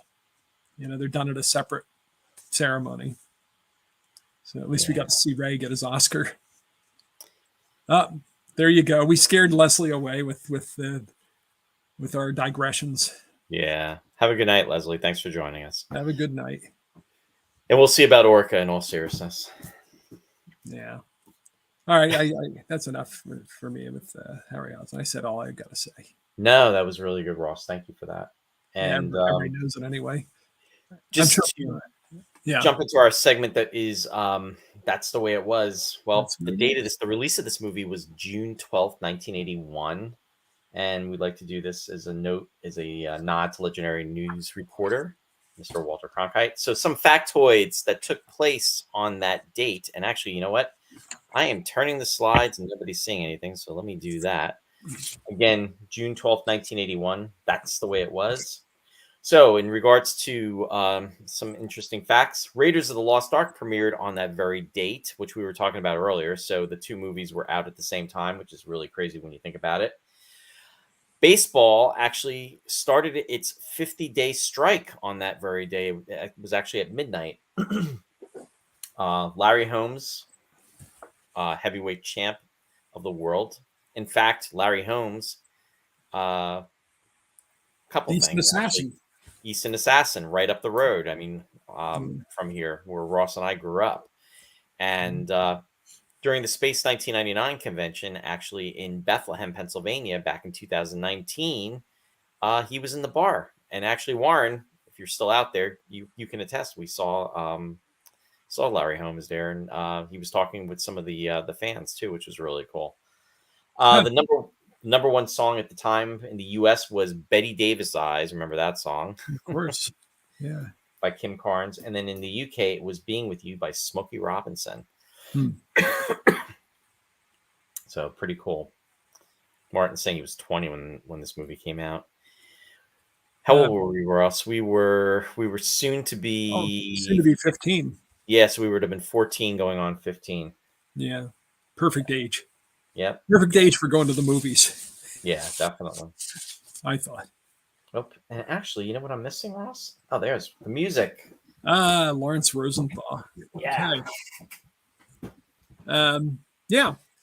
So he's still alive, Lawrence Rosenthal. He's 96 years old. Hmm. Born in Detroit, studied at the Eastman School of Music in Rochester, New York, studied with Nadia Boulanger in Paris. She was the famous musical pedagogue who taught so many American and 20th century composers. Aaron Copland was one of them, probably one of the more famous ones. He got involved in film scoring, did music for Raisin in the Sun. He did the music for The Miracle Worker, for Beckett. We talked about Beckett earlier with Peter O'Toole and Richard Burton and Sean Phillips. Island of Dr. Moreau is a film that we did, the Burt Lancaster, Michael York version. He did the music for that. Return of a Man Called Horse, Richard Harris. He also worked on Broadway arrangements. Apparently, he was involved with Music Man. And also Donnybrook, which was the musical version of The Quiet Man. It wasn't quite the success of The Music Man. And I'm always curious to see that because I love The Quiet Man. It's one of my favorite movies, I think. And I never saw the musical version. Yeah. I was, looking, just kind of doing like a summary in regards to his background, and he's done a lot of stuff. I mean, obviously, not to the range and caliber of somebody like John Williams or Jerry Goldsmith, but he, his list is long, and I thought that was interesting. He was involved with what you just said, with film as well as stage, and then also television. I saw one of the things that he did was, I guess, music for the Rookies television series back in the day. Oh, okay. Yeah, he didn't do the theme, I don't think, but excuse me. Mannix, you said? Yeah. Yeah, I think so these he were did individual episodes. Yes. Yeah, because Lalo Schifrin, I think, did the theme. Right. But yeah, I mean, all these guys were, even Jerry Goldsmith was doing episodic TV back then. He did the music for Young Indiana Jones Chronicles. Yeah, he did not only the theme, but he did a lot of the episodes for that. As a film composer, apparently John Barry was the original choice to do the music for this, but Harryhausen listened to about 15 minutes of what Barry had done, and he didn't like it. He didn't think it was suitable. Interesting. Yeah. Wow. I don't know. Yeah. Who knows? I mean, Barry did Star Crash, so why not? There you go. One thing I do note about this movie, though, is the orchestra always sounds very small to me, and like kind of a boxy acoustic. It always kind of distracts me when I watch this movie. It doesn't have that rich sound that, when they have a lot of money and you get the London Symphony Orchestra and you let them go at it. It doesn't have that sound. It sounds like they've got a reduced number of musicians. I like the music, though. In fact, I've got the CD. Oh, there you go. Nice. Yeah, this is the Entrada reissue. So it's a 2 CD set. It's got the scores that's heard in the movie and the soundtrack release and the extras. So anyway, that's all I've got for Lawrence Rosenthal. He's still with us. May he enjoy good health. Yep, absolutely. Yeah. Brennan commented, I would take him over most of today's movie music, sadly. Oh, yeah. And Sparasidia said, "Oh man, I've been reviewing all of those 70 cop show themes. Nothing like Canon. Canon, a Quinn Martin production." Yeah. I mean, the guy that works from Wish. Who said that? Martin. The the music is very. Some of it is very. It takes me back to that era. It does. It kind of gets in here the lyrical parts. The more romantic passages, or I think are more successful with the smaller orchestra than the soundtrack's better than remembered. Than the kind of the heroic music that they try for, or he tried. With the number of musicians that they had. I really felt it worked in this movie. I understand what you're saying, though, about as far as it feeling, I'll use the word grand, large, but yeah. I'm I'm not talking about, the music he wrote so much as the size of the group, the Mhm. ensemble they got to perform it. Well, think about it. In the past, Harryhausen had, they were always working with Bernard Herrmann on, Yeah. Seventh Voyage of Sinbad, Mysterious Island, Jason and the Argonauts, Three Worlds of Gulliver. Bernard Herrmann was pretty much the guaranteed composer. In the 70s, they started, they had Miklos Rozsa do one of them. I think the one with Carolyn Monroe. Okay. And Excuse me. I think Roy Budd did the other one, the Eye of the Tiger or whatever it is. So, yeah. Dennis Chevalier is joining us. Hey, Dennis, thanks for coming on. Never too late. So glad you're out there. Hey, Dennis. Hope you're doing well. Dennis is joining us from Canada. We have our Canada is well represented tonight, Ross. There's a lot of Canadians. Yeah, and I've been thinking about you guys. I wrote to Christian today. Finally, I've been wanting to do it for the last week or two. To see how everybody's doing up there, because just because of the little taste we got down here for a day or two was like, oh my god, I can't imagine what it's like up there. But I understand it's maybe out in Linda's neighborhood. I don't know. I know it's up north, but I don't know. Excuse me. I talked to somebody who was out in Oregon this past week, and he said that it was all smoky out there. So it's terrible, those fires that were going on and are going on. Yeah. I mean, we got, like you said, we got a taste of it last Tuesday afternoon. It started into the evening, and then Wednesday was very bad. Yeah. Not this past week, but last week. So I hope you're all doing all right. Yeah. And of course I feel terrible for the wildlife. Awful. I mean, we're screwed anyway with the never mind the ecology. The ecology. We're all screwed anyway. Yeah. But I hate to think of the animals that suffer. Yeah. And I can't imagine just living the way we were living for a couple of days, for weeks, up there. I don't know how long it's going to go on. I don't know what the situation is right now. To tell you the truth, it drops off the news cycle, sadly. Just like, remember the fires in Brazil? Yeah. The rainforest is burning up, and then it didn't get in. It wasn't interesting anymore, so we don't hear anymore. Notre Dame burns down. It's like, everybody goes, "Oh my God, Notre Dame burned down," and then it falls off, drops off the news cycle. Nobody thinks about Notre Dame. So. Yeah. No, and these are things that we take for granted, and the fact is, like you said, whether it be the wildlife but the people that are affected by that, I mean, there's nothing healthy about that. So it's just that it's really scary. It's a scary time with everything that's going on. I just killed everybody's fun in Clash of the Titans by digressing. On a lighter note, Brennan said, I used to get Lawrence Rosenthal confused with Lawrence Leonard Rosenman. Yeah, absolutely. I probably called him Leonard Rosenthal. I always do that too. Yeah, two totally different musicians, but I always mix them up. Leonard Rosenman always has a harder edge. Yeah. Paul said Cannon comes on at 3 a.m. on MeTV, folled by Barnaby. That's Barnaby how I know Jones, what I've seen. See, that's Jerry Goldsmith, Barnaby Jones. Yeah. Oh, I didn't realize that. Wow. Yeah. Yeah. And Warren says, thanks, Ross, for your kind words. Well, they're just words, unfortunately. Yeah. But I mean them. No, it's no, I'm glad you said that. It's true. Well, because I don't know. I always want to send a note to everybody there. And then I just, I only just got around to writing to Christian today. I sent him a little blurb like this. I was too busy. I'm a busy man. What did Linda say? Linda said the smoke didn't come down this way very much early days. Well, I'm glad to hear. Yeah, that's definitely good news. So I guess maybe most of you guys didn't get it too badly. Yeah, true, Christian. California really gets hit hard too. Yeah, I know. Everybody's bitter. So many people have lost their homes. Yeah, because everybody's been complaining about how bad it's been here, and everybody out west says, well, nobody says anything about us. This is like what it's like all the time in the West. So yeah. But what did Warren say? Scary that by Apollo 13 coverage was considered too boring for most networks. Yeah, right. I know. It's true.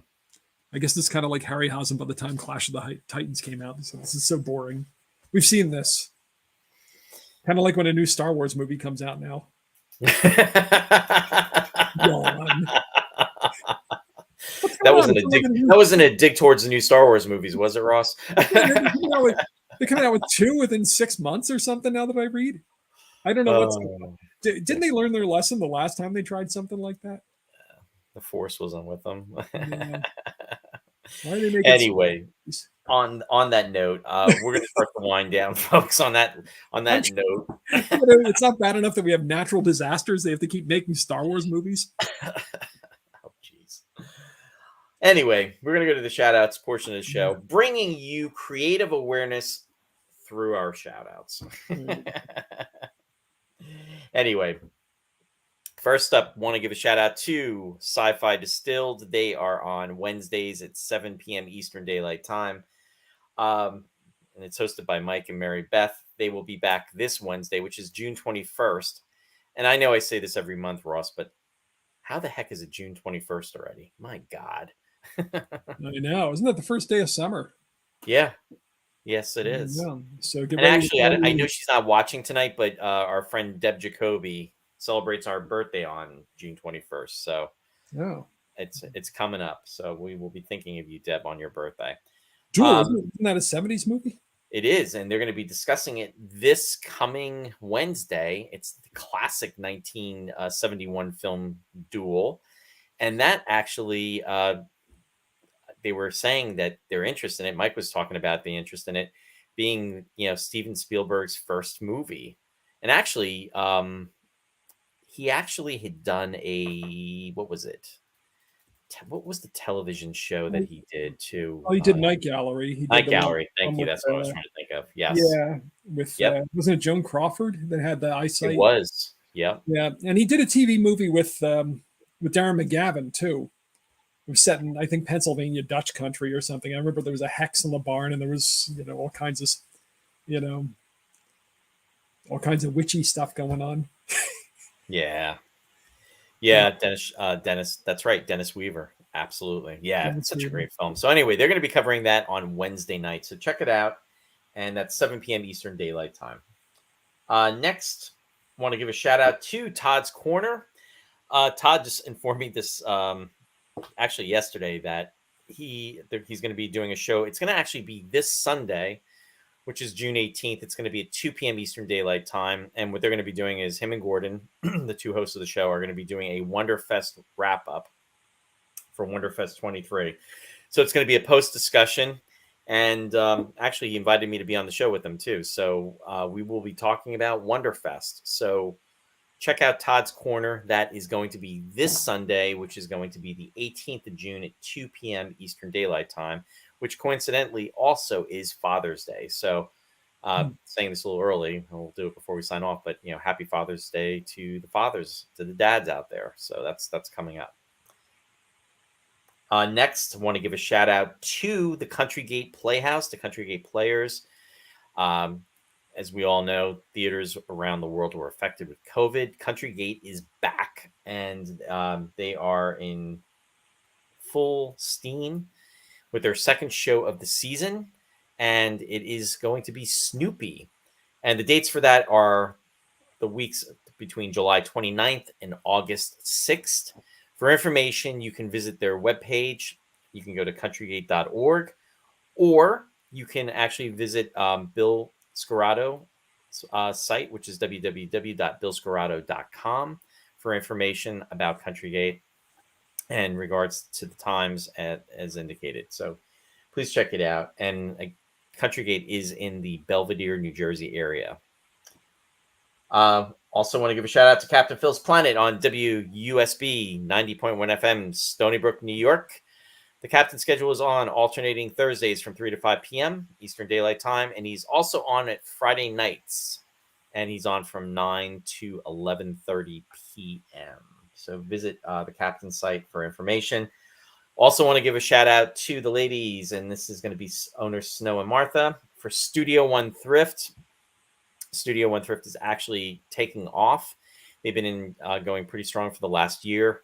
You can order their merchandise online, and if you go to their website, which is www.studioonethrift.net, And all you need to do is subscribe. They have quality, stylish, affordable clothing for men and women. Also, you can receive styling tips if you sign up for their website. And they're also working on a physical store location, and that should be opening in the next few months ahead. So definitely check them out. They've been doing a really great job with everything in regards to the clothing that they offer.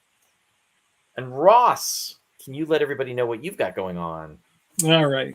Well, definitely, keep looking at my Facebook page at Classic Ross Amico, because it's a lot to explain here. WWFM dropped my shows, and I have no association with them any longer after 28 years.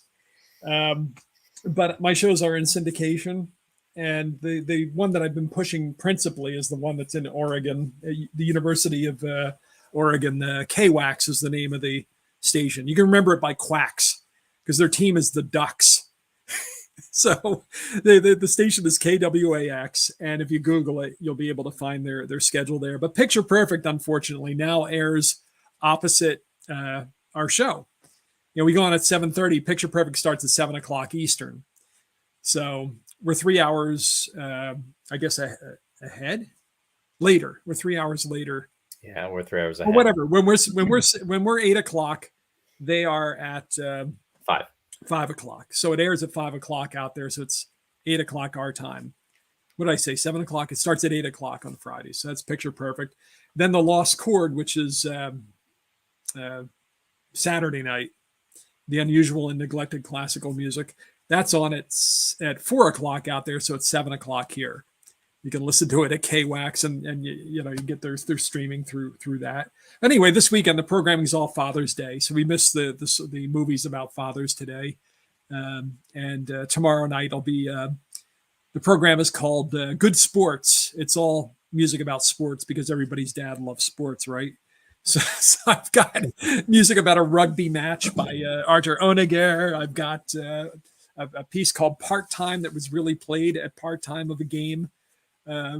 Also by Arthur Honegger. I've got the Yale-Princeton football game by Charles Ives, and fragments or selections from an opera by the William Schumann, an American composer. It's called The Mighty Casey, after the famous poem.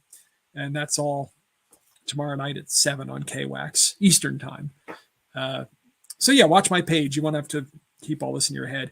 Oh, but I might have another iron in the fire too. I don't want to count my eggs before they're hatched, but I might have more news about that next week. So awesome. Thanks, Ross. Yeah. There are other opportunities. Oh, and I am I have the equipment here to record now and everything, so I'm going to be producing more shows and pushing them. Yeah. No, that's very, very good news. And again, we're all very sorry about what happened. I don't care. It was a pit of vipers. And I ain't talking Battlestar Galactica. So on that note, Ross and I will be back next Friday, June 23rd at 7 p.m. Eastern Daylight Time. We're always shifting the times from 7 to 7:30. That's because of my schedule. And we will be doing episode number 196, but we do not know what that's going to be yet, folks. So stay tuned, and we will be announcing that. And we'll announce it probably by Sunday night. We'll let everybody know what we're going to be doing. So that will be coming up this Friday, June 23rd at 7 p.m. However, I do want to say, though, that for the following episode, that after that, and you know what? Hold on one second. You know what? Good help is really hard to get around here. I tell you, my goodness. Who does these slides? They should be. I'm talking to their, whatchamacallit. My God. Oh, boy. Hold on. Almost there. I'm stuck in a time loop. You wish you were stuck in a time loop. Is it 7:35 yet? All right. We're going to get it. We're almost there. We got it now. Okay. Little technicality there. All right. Anyway. Whoops. Oh, boy. Let it go. Right up to the wow. Indiana. Yeah, there we go. As I was about to say, We don't have anything. We're not sure what we're going to be doing on Friday. However, for next Sunday, I'm very happy to announce, and this will be on Sunday, June 25th at 7:30 p.m. Eastern Daylight Time. Michael and Denise Akuda are going to be our very special guests joining us, and it'll probably be about an hour-long show. And as folks out there that know, the Akudas are very prevalent in Star Trek fandom. They've done so much for Star Trek series and for fandom. They're going to be talking to us about their career and their involvement with Star Trek Picard season 3, which just came up. So I'm very excited to have them on, and just wanted to announce that. So stay tuned. And again, that will be next Sunday, June 25th, and that will be at 7:30 p.m. Eastern Daylight Time. So definitely mark your calendars for that. And then we also have some other stuff that's going to be coming up as well.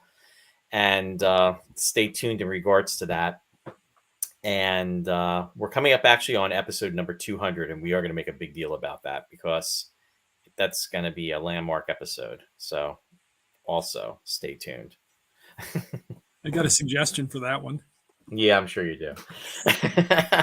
Do I want to know, or is it? Yeah, I don't think so, Ross. We'll save that for your anniversary episode for next year. That'll be more appropriate. Yeah. But we will be planning something big for the 200th episode, folks. So stay tuned in regards to that. Christian thought that was funny, though, Ross. Or actually, Dennis Chevalier did. Oh, Dennis. Yeah. Martin the Devil Rides Out. I know. We already did that. Yeah, some movies we're sorry that we did them already. Yeah. So anyway, just want to thank everybody for joining us and hope you enjoyed the show. Hope you have a wonderful weekend. Lou's saying episode 200, Porkies. See what you started, Ross. Oh boy, what a classy show tonight. Yeah, we're having fun. That's the important thing. Well, I think the public has spoken, Roy. I think we're doing Goliath and the Vampires next week. Or for the 200th episode. For the 200th episode? No, somehow I don't think that'll happen. You don't think so?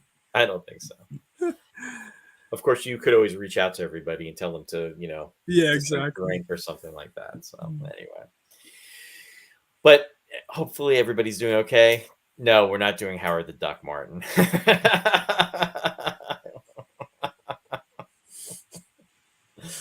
Oh boy.